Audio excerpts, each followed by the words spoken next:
Local recording. Wow. Okay. That was like a very good robot lady voice. Was that on purpose? A little bit, yeah. Oh, nice.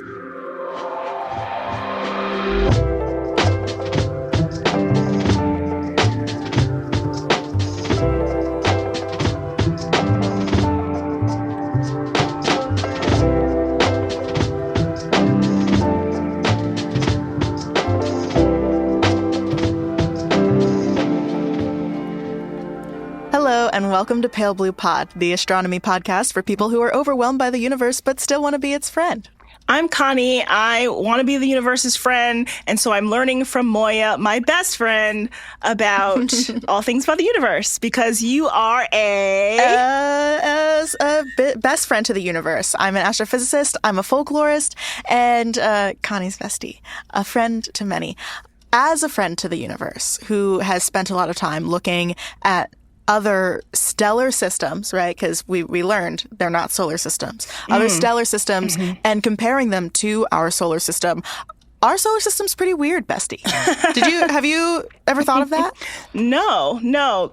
There's so little I know about this universe that I have little to compare it to. But I mean, it makes sense. There's just wacky things happening. I guess what you're saying, though, is that it's weirder than like the average. Yes. Stellar systems, they vary a lot, but when we look at the thousands of planets we've discovered in the, thousands of systems that we've studied, because a lot of them we've only detected one planet, maybe two, we can detect averages. And our solar system kind of lies outside the average in a lot of ways. Yeah. We've done an episode on hot Jupiters. Right. And in that episode, I said this is one of the most common types of planets, at least in our sample of confirmed exoplanets. It's probably not the most common type out there, but because they're so big and hot, which means they can emit their own infrared light, they are easier to detect. But our solar system, you may have noticed, does not have a hot Jupiter. It has a cold Jupiter. So that's one way that we are kind of weird. We also, if you look at the sizes of the planets, it seems to... The word in science is monotonic. Monotonic means it goes in one direction, the sizes, like it's always increasing or always decreasing, based on models of how these planetary systems form. We would expect a monotonic size distribution. Starting closer to the star, you would have small terrestrial planets, and then the planets would get bigger as you go out. And our solar system almost fits this, except for Mars. Yeah. Because they do kind of get bigger, but then Jupiter kind of like blows it out of the water, and then they get smaller again? They do get smaller. And especially if you have big enough planetary systems, you would expect that by the time you get to some of the icier parts, where the gas freezes. We call those the beyond the snow lines. So yeah, I guess you have a decrease in size potentially beyond the snow lines for many of these molecules. But closer to the star, clearly something happened in our solar system to make Mars smaller than we would expect it to be, or maybe Earth smaller than we would expect it to be. There are lots of models that suggest Jupiter migrated in and then moved back out, and that could have disrupted something so that some of the material that could have ended up in Earth ended up in Mars, or some of the material that could have ended up in Mars ended up in Jupiter or something, or Jupiter's moon system. So there's just a lot of possibilities, but either way, looking at the solar system, it doesn't match what we would expect. And another big reason that our solar system is just kind of weird compared to the systems that we've detected so far is that there are no what we call mini Neptunes, which is the whole topic of the episode. Okay. And is this the opposite of a hot Jupiter? I feel like the opposite of a hot Jupiter is Pluto. Okay. And so Pluto is not a mini Neptune? No. Okay. Mini Neptunes are planets that exist in the space size-wise and like mass-wise between Earth and Neptune. And they are distinct from super-Earths in that super-Earths are in that size range. They're bigger than Earth, but they are most likely rocky. Mini-Neptunes are in that size range. They're bigger than Earth, smaller than Neptune, but they are most likely gaseous or icy, maybe, depending on where they orbit compared to their star. Gotcha. Okay. And we don't see a lot of them. This is one of the rarer types of planets, but not as rare as actual Neptunes. We see very few planets that are about 4 times the size of Earth and icy in the way that Neptune is. And planetary astronomers actually have dubbed this drop-off the radius cliff. So we see a fair number of planets between Earth and Neptune, and then there's this big drop-off. I actually have a graph here for you. Do you have any sense of what's going on in this? I'm going to explain it to you for sure. Like, what of any of this graph do you understand? Like, do you understand what the axes are? Yeah. Okay. Well, hold on. The fraction of planets, and then the radius in Earth radii. Yes. Okay. Yeah. So the vertical axis, the y-axis, that's the fraction of planets that exist that are basically mini Neptunes. Mm-hmm. And then the x-axis, the horizontal one. Yeah, radius. So the way to read this graph is you pick a radius that you're interested in. And the reason this, we'll share this on our Instagram, everyone, but it's not just a line that's graphed. It's actually like a thick shaded region, a thick shaded line. And sometimes the shading is thicker and sometimes it's thinner. There are also 2 different colors. Those are just based on 2 different models or 2 different samples of data. But when the shaded line is thicker, that's when you have higher error bars. This is how we show uncertainty in our graphs. It's like the range of possibility. And so then the 2 different models reflect each other. Yes, they do kind of overlap. So this is a sign of consensus between the different models. Okay. So you go to the 2 Earth radii on the x-axis and you go up to roughly like the middle of where the shaded lines are. And that tells you the fraction. So the fraction here is like, I don't know, 17%. Yeah, so around where it says 0.17. Math. Yeah. I avoided it at all costs, so I'm proud. Yes. I did it. So you can see in this graph that these planets in between the size of Earth and Neptune, around like 2 to 3 times the size of Earth, they are the most common type of planet in our samples. About 40% of planets that were discovered by Kepler, which I've talked about before on the pod, and it's my favorite mission, are in this size range. There is some observation bias. That doesn't mean that 40% of planets are in this size range. Just like with hot Jupiters, it's slightly easier to see these mini Neptunes, but it shouldn't be easier to see them than actual Neptunes. Although the mini Neptunes, as I'll discuss in a bit, do tend to be closer to the stars than the actual Neptunes. Okay. Yes. I feel bad for the mini Neptunes by calling the other ones like actual Neptunes. I know. Yeah. I'm like, I understand it as a reference point because I too love a reference point. But I'm also like, don't they deserve their own name? Yeah. And hot Jupiters and mini Neptunes, especially if they're like super common among the stars, and ours are kind of the weird ones. Like they probably deserve their own name. I agree because they are not just really common, but they are helpful to understanding a lot about planetary formation and evolution. There are very real physical differences between Earth and Neptune.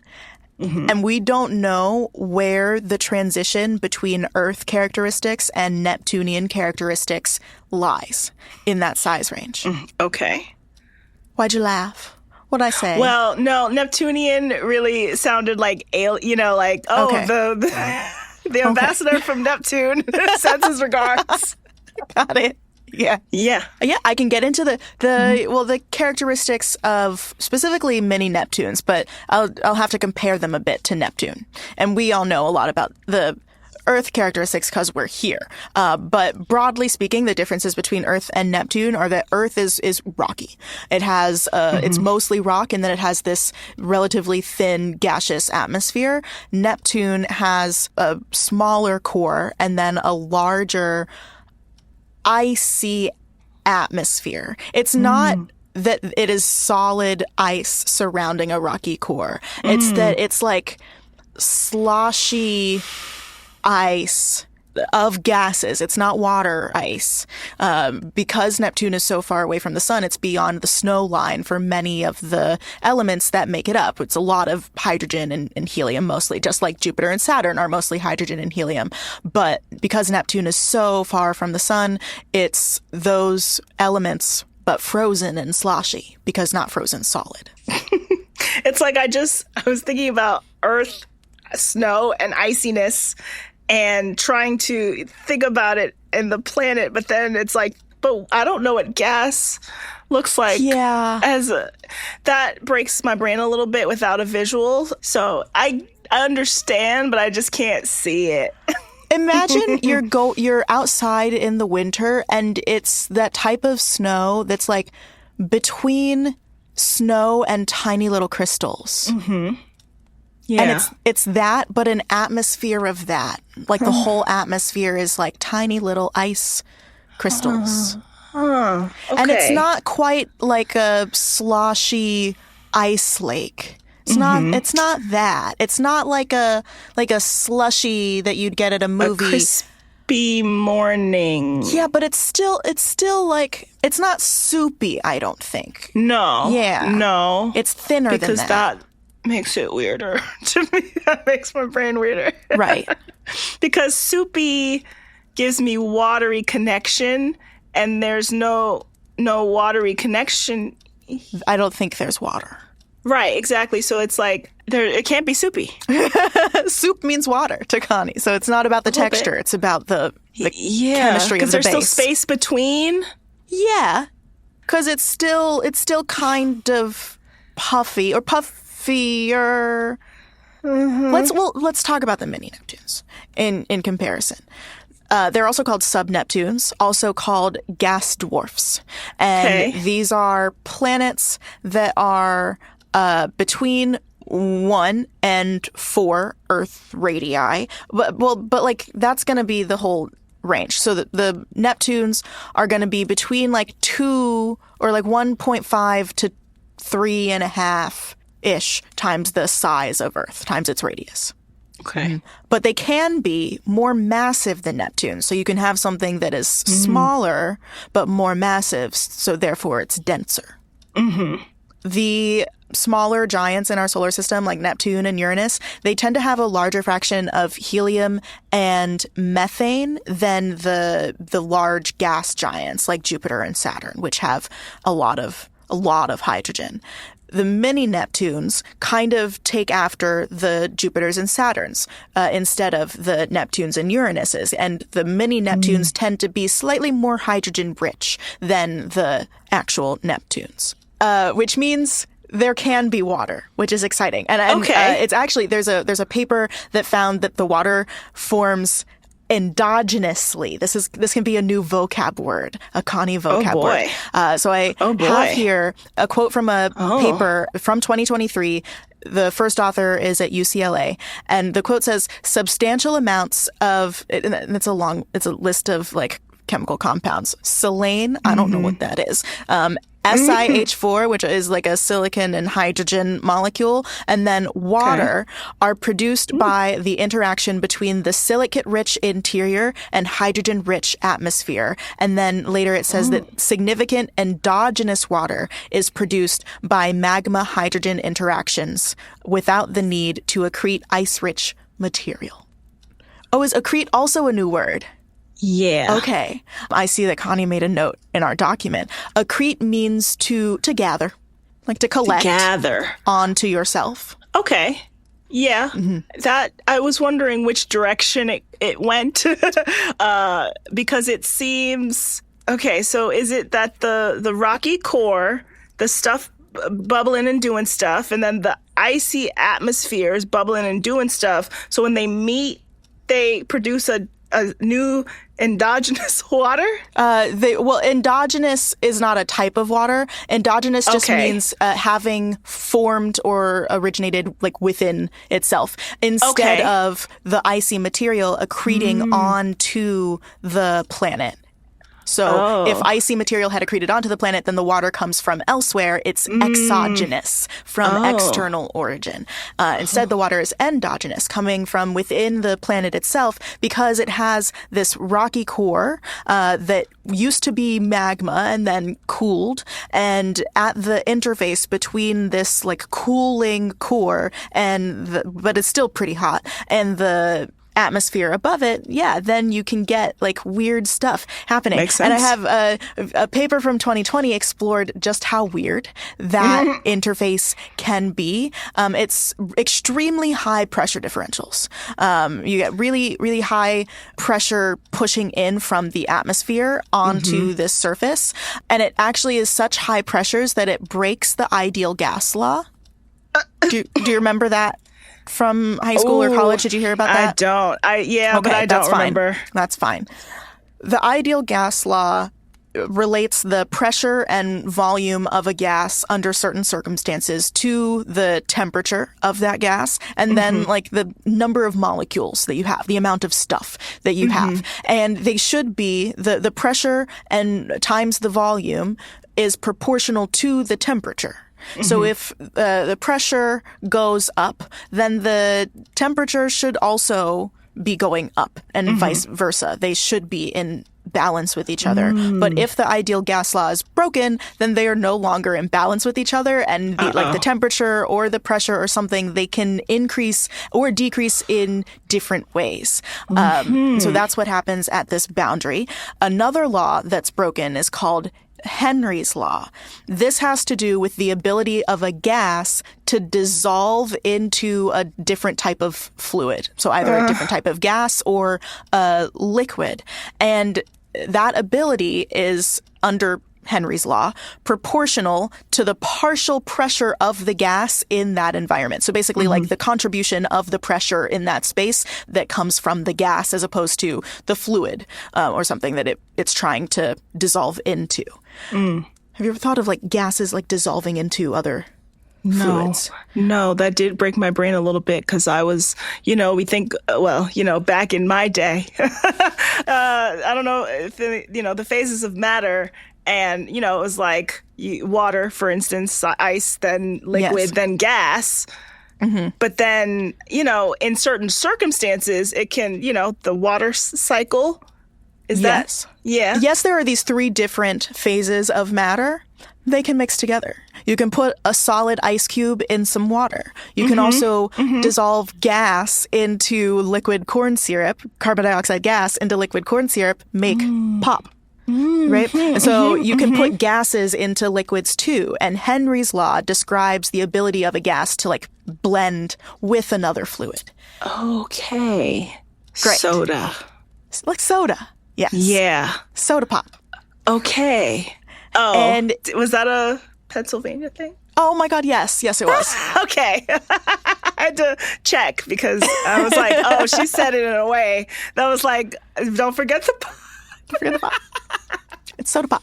Okay, got it. And so just like making soda pop here on Earth, the hydrogen gas in the atmospheres, because they're more hydrogen rich in these mini Neptunes, when Henry's law is broken, it gets really good at dissolving the hydrogen gas into the magma below the icy atmosphere, which is like faster and faster rates. And that prevents, not only does that, help, I'm sure, like produce this endogenous water, but it's also why potentially the Neptunes are mini, because when you can squish all of that gas into the magma in the center of the planet, then the atmosphere is prevented from growing and puffing up that much. Because it's like being... Still the same amount of material, but squished into a denser area. Yeah, it's like being packed into the center, basically? Yes. Okay.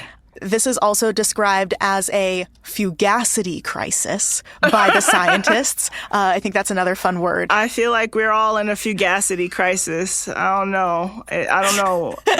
Whatever it means, we're probably going through it. Fugacity is a gas's tendency to dissolve into the adjacent fluid. So not just like ability, but it's like natural tendency. Right. So there's just like too much fugacity. So it's not doing that. Well, it's doing that too much. Oh, too much. Okay. Yeah, too much. And it changes the size of the atmosphere, preventing it from becoming a Neptunian planet. Right. And so Neptune is not going through this, like, the level of chaos. So why this breaking of Henry's law and the ideal gas law? Yeah, so like because of their size, that's why those laws are being broken. So we're not totally sure. So your question is like, what's the difference basically between Neptunes and mini Neptunes that makes the mini Neptunes have this breaking of the law, preventing them from getting bigger? Yeah. Okay, because it's clearly not their mass. If you can have something that's like more massive than Neptune and doing that. Well, it's partly mass. It's partly the distribution of your chemistry. Like to have this happen, it seems you have to have molecules with high fugacity, so a hydrogen-rich environment. And so the chemistry plays a big role. Your position also plays a big role. Mini Neptunes typically have periods that are around 100 days. So they're usually closer to their stars, much closer to their stars than Neptune is to our sun. So they are fairly warm. They have temperatures that are around 300 degrees Celsius or about 575 degrees Fahrenheit, which is much warmer than Neptune. These Neptunes are on vacation. They're actually typically thought to be lava worlds. Ooh, okay. Are they volcanic? They can be. Well, when you say volcanic, do you mean like you see volcanoes that are distinct? Because, I mean, there's a lot of magma activity. Yeah. It's like, if anything, they're just all volcano. Yeah. It's like, is water wet, you know? Oh, right. Because, like, it's volcanic here on Earth because it's like there's the stuff on top. And so it spouts out. Yeah. But, like, that stuff is just always just rolling around indifferently on these. I didn't even think about it that way. Yeah. So they're typically thought to be lava worlds, but there are. It doesn't have to be that way. One of the big research mysteries with mini Neptunes is, can they be habitable? By humans? Well, or just any life? Okay. I think, well, some people, obviously are curious about human-like or intelligent, sentient life. Sure. But most astronomers, I'm sure, would just be thrilled to find any life here. Huh. Yeah. If they could. But yeah, habitability in general. Gotcha. Because I was like, I don't know. Based on the... Not for us. No. Like, you can't find me there. No, it's too hot. Too much activity? A lot of activity, yes. Look, it's like actively just making water. It's hot enough to just make water at the surface? No, thank you. Thank you. Like when you go outside and it's hot and you like break an egg on the sidewalk, but all the time. It's like you've just showered, you go outside, you're just like, you're wet. Ugh. No. Disgusting. But that warmth is what gives the system so much energy and like pressure. That's part of why the atmospheres have a lot of pressure, because under the ideal gas law, if the temperature increases, then the pressure increases. But the pressure increased so much, especially at that boundary deep down, that it started breaking the law. It's like when you follow the law too hard. And you reveal all of the like the underpinnings of it, where it's just like, nope, and now you gotta fix that, and now you gotta fix that, and now you gotta fix that. I followed it to the letter, and there's still weird stuff happening here. Or like the law was written wrong, so because I followed it to the letter, there is wrong stuff happening. Exactly. But if you give the system enough time, and I'm talking millions of years. Yeah, which we're not talking about our time. Well, That's the that's the timeline I'd rather think about. Fair. Honestly, than anything human. But if you give it like millions of years, the planet can migrate out a little bit to a cooler orbit, a more distant, cooler orbit, or it might, like, planets migrate all the time. Interactions with the ultraviolet radiation from the star can blow away some of the atmosphere, reducing some of the pressure. And doing so, and especially if the planet moves out, then that core, that magma core, can cool down to be a rocky surface so that it can be volcanic and not just all volcano. And then it would probably have it would have the ingredients for life. It has endogenous water, and it has an atmosphere that can protect it. It would have warmth. It would, have some carbon in it potentially, like probably. Stuff does. So yeah. Wow. Maybe could be habitable.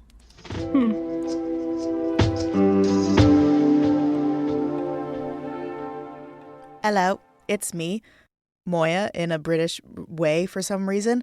Connie is carving miniatures of all the planets in the solar system as bunnies. They're so cute. Don't worry, she is fast with the chisel, so we just have time for a few quick messages before we get back to the episode. And the first is a big thank you to all of the patrons who support the show financially every month. We are an independent podcast, and it would be so hard to make the show without your help. So thank you so much. And I want to give a special shout out and a big thank you to our Sun-like stars, Scott Reynolds, Tom T., Nicole Bartlett, Ashley Shambo, and Bruce Sedloff. I am not exaggerating when I say that this podcast runs off of your support. So thank you so much. If you want to support this indie podcast on Patreon, you can hear your name on the show. You can make it onto the patron star chart. You can get research notes for most episodes for $5 a month. That's at patreon.com/palebluepod. And if a monthly donation isn't something you are interested in or something you can do right now, we understand. You can make a one-time donation and become a supernova in the Pale Blue Pod sky at the PayPal link in the episode description. And of course, if you can't support us financially, monthly, or once, we understand. Things right now are hard and they're not normal, and I don't even feel right asking you to give us money in the first place. So if you would like to help the pod out, a great way to do that is to review us, to rate us on whatever podcast platform you use, and of course to share this episode with someone who you think will enjoy it. If you have a friend who's very into Sailor Moon and likes the planets, if you have a friend who's always talking about Neptune, if you have a friend who loves The Little Mermaid, send this link to them and they will become friends to the universe just like you. But no matter what, thank you for listening. Connie and I are truly honored to be a part of your week, especially these days. My next message is a podcast recommendation. It's another show in the Multitude Collective, and it's called Tiny Matters. This is a show that tells you that science shapes every facet of our lives, but so much of its influence is overlooked or buried in the past. This is an award-winning podcast about tiny things from molecules to microbes that have a big and often surprising impact on society, past and present. From deadly diseases to forensic toxicology to the search for extraterrestrial life, hosts and former scientists Sam Jones and Deboki Chakravarty embrace the awe and messiness of science and its significance, asking questions like, how was IVF invented? What do glaciers tell us about Earth's ancient past? And can we resurrect an extinct species? New episodes of Tiny Matters give you the answers to these questions, and they are released every Wednesday on Spotify, Apple, and YouTube. So check out Tiny Matters wherever you get your podcasts. See, I told you Connie was a fast chiseler. She's already done carving all of those mini sculptures, and the mini Neptune's so cute. She has a trident crown between her little bunny ears. So we are going to display all of these prominently in the office, and then we'll get back to talking about mini Neptunes. The big open question for mini Neptunes, what they would help us answer, is what's the line between a terrestrial world and a gas world? Right. Mm-hmm. And we've studied statistically just the planets that we've discovered and learned that if you're above about 1.5 or 1.6 times the radius of Earth, then you probably are going to be gaseous or icy, depending on your position in your stellar system. But we don't know exactly why, like physically why that's the case. That's just a statistical understanding. And we don't know if there's a mass dependence or a chemistry dependence. Like, we still need to figure that transition the like point out. Of transition, Especially because there is such a sharp drop off after. I guess I didn't say in the when we were describing the graph, but like, well, it peaks at like 25%, around 20% right before 3. That's like the fraction of planets you see at 3 Earth radii. Immediately after 3 Earth radii, you see it dropping down to below 5%. So that's a steep drop. Yeah, and we just need to understand why. Any questions? So we're trying to figure out, like, what is the point of difference between terrestrial and these icy gas planets? But planets change, or have they already changed from one to the other that we are aware of? Because do we think that that's a thing, or? That's a great question. The planet would have to lose a lot of its atmosphere to become terrestrial, but we do notice mini Neptunes that are experiencing extreme atmospheric loss. I have a list of kind of like famous or interesting mini Neptunes that I wanted to share with you, and I'm pretty sure endless celebrities. Yeah, like they cannot walk down the street without getting just mobbed by the paparazzi. Let me see. There are, though. It's y'all. Oh, astronomers are celestial paparazzi, taking thousands of pictures. You're right. We literally are filling whole data centers with pictures that we're taking of these astronomical objects, and then we talk about them. We write about them in magazines. Stars, they're just like us. Incredible. Oh. So tell me about these famous mini Neptunes. I'm trying to, because I'm pretty sure one of them is undergoing this atmospheric loss, and that's why it's famous. And so I want to start with that one, but I need to know which one it is. It's the first one I wrote down. Okay, great. So let's just keep going. It is called GJ1214b. Moiya. Yes, Call them up. We can't do this. We talked about the nomenclature. GJ is the acronym for the mission, and 1214 is either when it was discovered or its position. And then B is because it was the first planet in the system found. It does not roll off the tongue. What would you name it? Actually, I'm going to tell you about it. I don't know what it's like. I'm going to tell you about it, and then you have to name it, okay? Okay. All right. Great. It's about 50 light years away from us in the constellation Ophiuchus, if that inspires the name at all. It was discovered in 2009 by the Mirth Project, which was led by Dave Charbonneau, who's the person that I turned in my undergrad thesis to. Oh, the degrees of separation between Moiya and GJ.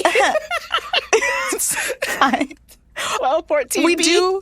We need to do an episode of like degrees of separation between Moiya and different people, because like it's a small community, but I also know a lot of people. Patreon bonus episode. So Dave Charbonneau, who was one of the first people to find, may have been the first, to find a transiting exoplanet, a planet outside of our solar system that was passing in front of its star from our point of view. And that's exactly what Mirth was designed to do. It's a system of small telescopes on Earth working together to find planets, I think, around M-dwarf stars, so around like low mass, very cool stars. And that's what the M is for. It's M, Earth, Mirth. And, wait, the planet actually has a name. Oh. My bad. My bad. This is like when you find a cat and you decide to rename it. But it is one of the very few named exoplanets. This was part of a project, the Name Exoworlds project by the International Astronomical Union. It's named Inai Posha. I wasn't getting anywhere close to that. Inai Posha. Well, what's the origin of it? It's after the Maa word for the Maasai people in southern Kenya. And it is for their word that means large body of water. Ooh, I approve. Yes. The host star also has a name. It's called Orcaria or Orcaria, and it's named after red ochre. Love that. Is that what it looks like? It is a red star. It's a red dwarf star. Nice. I love that. See, they did the stuff. Yes, they do the stuff. The IAU does the stuff, which we like. Yeah. We talked about the stuff they do. Yeah. Yeah, it was named in 2022. Good name. The planet is 2.7 Earth radii in size, and it's 8.5 Earth masses. So it's about half the mass of Uranus. And it orbits its star every 1.5 days. Oh, that's close. That's very close. Did I write that down wrong? Because that's really close. Not only is it close, but they spinning. They spinning. Like, why are you so close? It says 1.5 days. Okay. Wow. Sure. Yeah, it's going fast. It's zipping around, and it is in this weird zone. So I said we expect a lot of mini Neptunes to be lava worlds, but like right on the other side of the mini Neptune line is super Earths, and a lot of super Earths we expect to be water worlds. So that's another, like, it really is the line between like fire and water and like habitable and not. Are there water worlds? There are worlds that we expect. We don't know for sure, but based on their size and like density, based on looking at them in different wavelengths of light, it does seem like they could be covered with a large ocean of some type of liquid, potentially water. We can see it in some atmospheres. Oh. Yeah. And so this mini Neptune is famous because it's kind of right on that line, being 2.7 times the size of Earth. It could actually be 2.7 times the size, and then like that's its atmosphere and it's a mini Neptune. Or it could be artificially puffed up with clouds like from an evaporating ocean that make it seem bigger than it actually is. So it's hard to tell. But this planet, Enea Posha is how I'm going to say it, is an ideal candidate for studying atmospheres because it's so puffy, and it seems to be experiencing extreme atmospheric loss, like 1,000 tons per second, just streaming away from the atmosphere. Is that the top layer? Dude, so that's due to its speed? That's due to its star. It's so close to its star that the UV radiation is blowing away the atmosphere, but not because the planet itself is moving so fast. Okay. Yeah, it's because they're just so close to and each other. The reactions are happening. Mm-hmm. So what's happening is that the high energy radiation from the star hits the upper levels of the atmosphere and it excites the molecules, and then they get so much energy they like vibrate away from the top of the atmosphere, and that just happens over and over and over again, getting deeper and deeper into the atmosphere. So eventually it can lose a huge amount of its atmosphere, which is one of the ingredients for these planets becoming habitable. So if it is a mini Neptune and it has, just a puffy atmosphere over a lava lake, and if it does orbit, like if it migrates further away from its star, so it's not, zipping around every 1.5 days, then it could be one of these habitability success stories. Gotcha. Yeah. But we don't know for sure. Yeah. So we're just waiting it out because it could, Yes.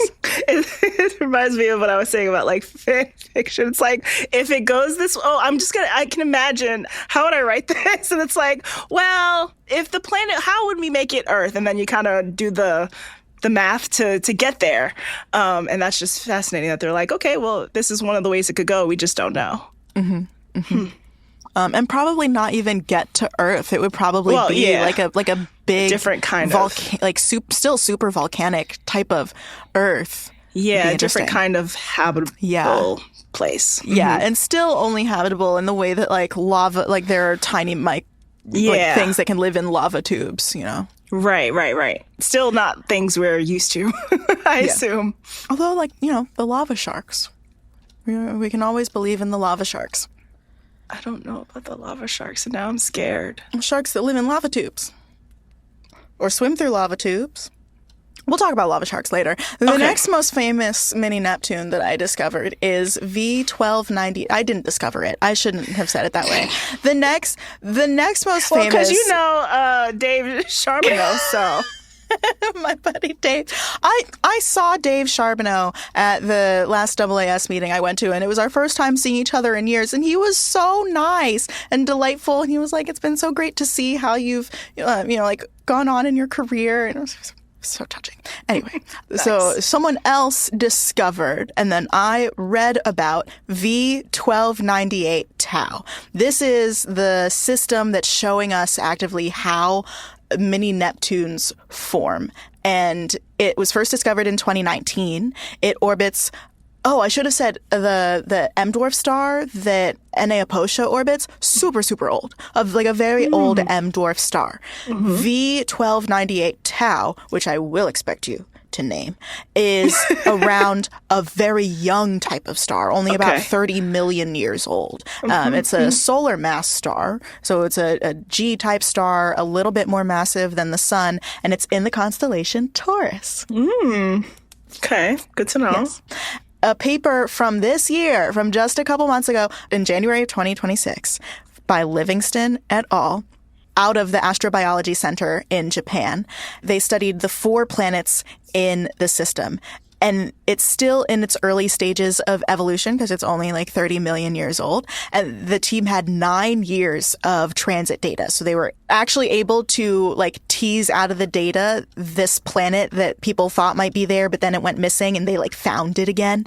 So because they had such a long baseline of data.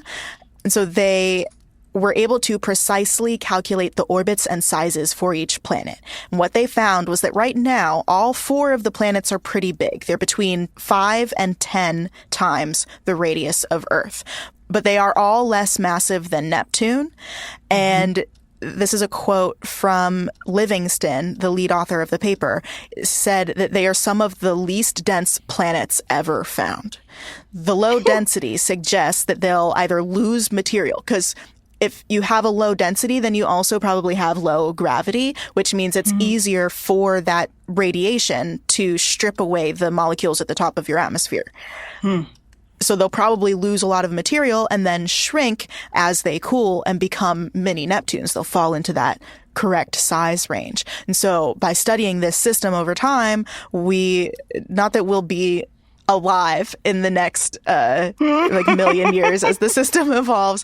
But the thing about astronomy is these things happen over such long time scales that we can't study one system over a long time. We have to find different systems that display different stages of the same process. And now we see the early stage, we think. Yeah, I was thinking about that earlier and how when I asked the question of like, have we already seen a planet that has actually shifted, because then that's one stage, but then you're also studying the stages before that where it's like, okay, well, how does it get to that point right before the thing? And there are probably different ways to get there, or you're finding out if there are different ways to even get there, because it might be more than one set of reactions that can get to this stage. Exactly, because you don't know what's the most salient factor when considering this system's evolution. Like, is it the mass? Is it the chemical composition? Is it the temperature? Like, what is it? And so you need... This is why astronomy is so fun. This is why we need a lot of data. Yeah. But then it makes me think about how many people you need and just like how much... I don't know. My brain, our conversation from before we started recording was making me think in the other, more idealistic of like, wow. And there are so many people across the world who are studying all these different things. And you do need the information together to paint a full picture. So like, I hope not far away dream of international cooperation and scientists working together. And I know it's happening, but like, it's happening you still. know, but it, like, we're still even doing these small things, it's like, but there's someone across the world who's studying this. And how do you all know who's studying the stuff that you need to connect the pieces? Oh, well, that's why we have conferences. And that's why, True. I mean, I don't know what it's great. like in like huge fields, like some medicine fields, like those, there's a lot of people there, but astronomy at least is small enough that we know people and we know what people work on. Yeah. Or if we don't know, we can go down the hallway to our colleague who works on black holes where I might work on planets, and then they would know who can help me with my relativity problem. Like, yeah. It's like, look at that. Science. Yeah, that's why science is a social endeavor. It requires networking and like that that's a major point of conferences. Yeah, yeah. What would you call V1298 tau? Wow. I mean, usually, you know, I need to do my Wikipedia deep dives on.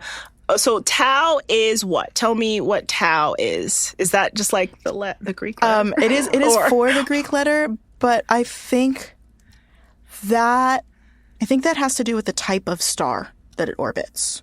Okay. Because, you know, I my deep dive is, you know, you go on the baby name sites, and then there was one a while ago. I don't know if it still exists. It was like 100,000 names from mythology or whatever. And I look at those and read the origins and go to the different websites where it's like, oh, so tau can mean XYZ. Okay, and then what? It's in Taurus, so I want to connect it to.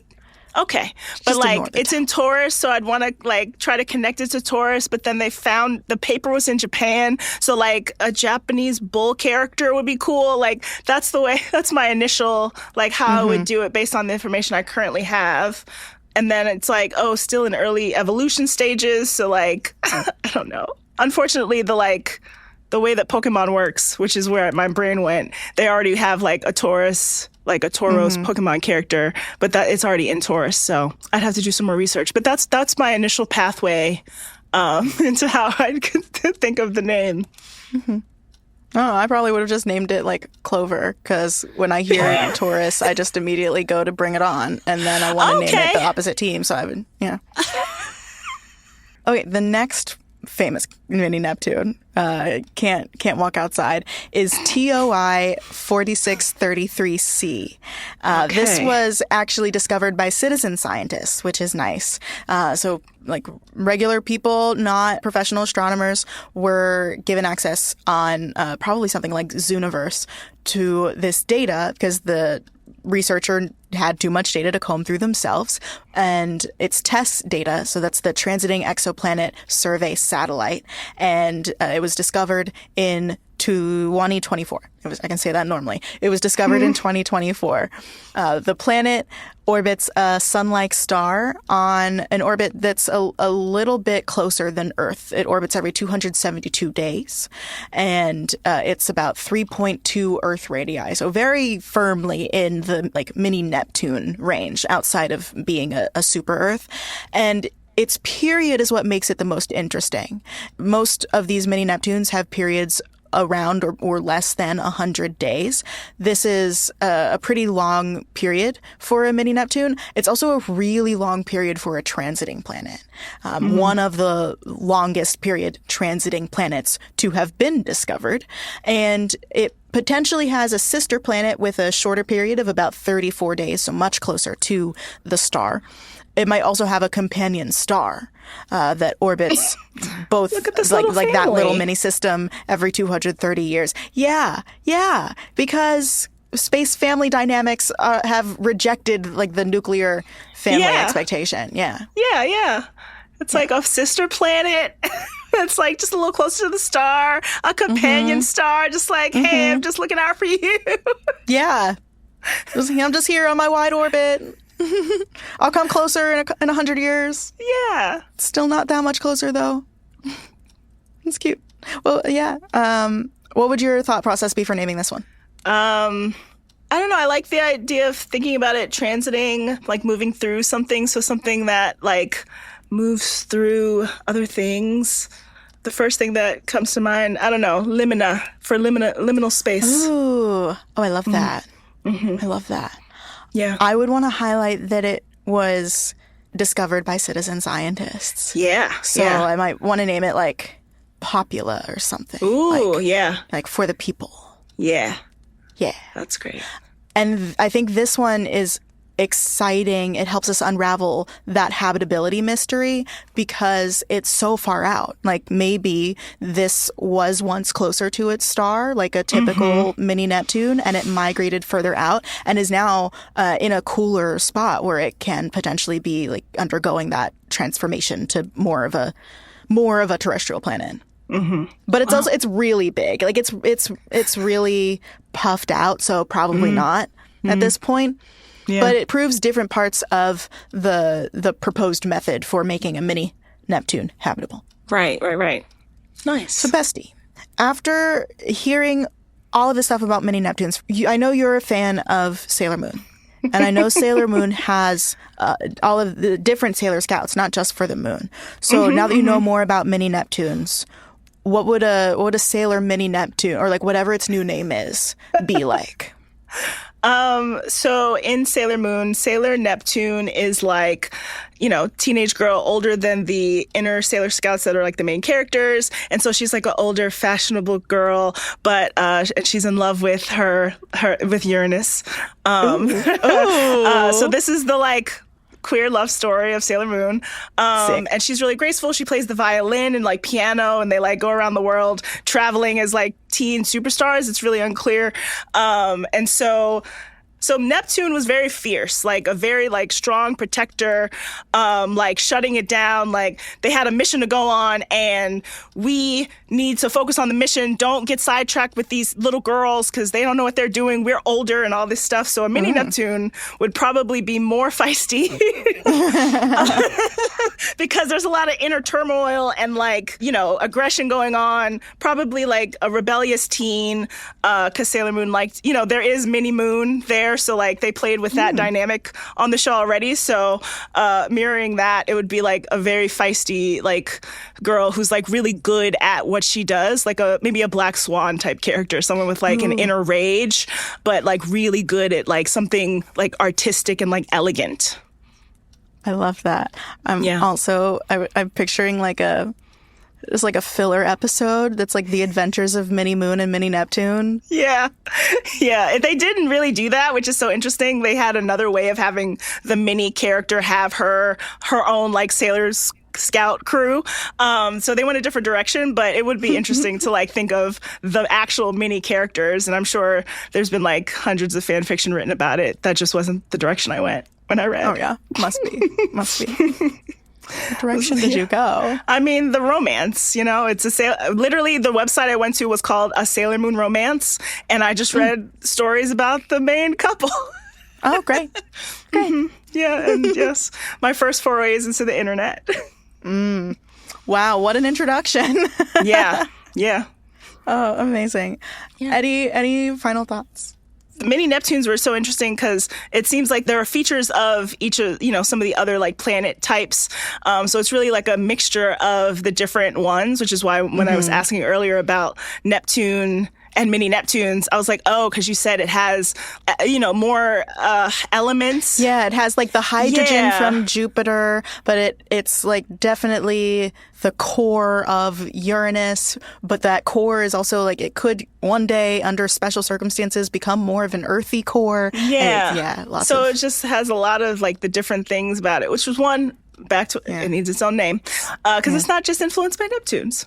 I say more like an earthy core, but it doesn't have as much of like the iron and nickel and stuff as right. Yes, those do tend to be concentrated closer to the center of the systems because they're heavier.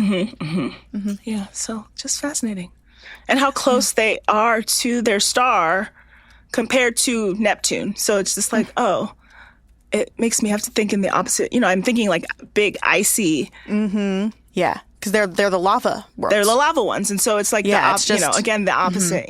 Yeah. At that point, it's the same composition of the atmosphere of Neptunes, but they are gas, like instead of ice, for sure. Are they hot Neptunes? I guess they could be called hot Neptunes.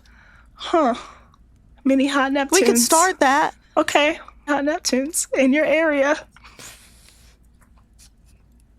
On that note. On that note, no matter how many mini Neptunes are in your area, remember, you are space. Sure are. Bye.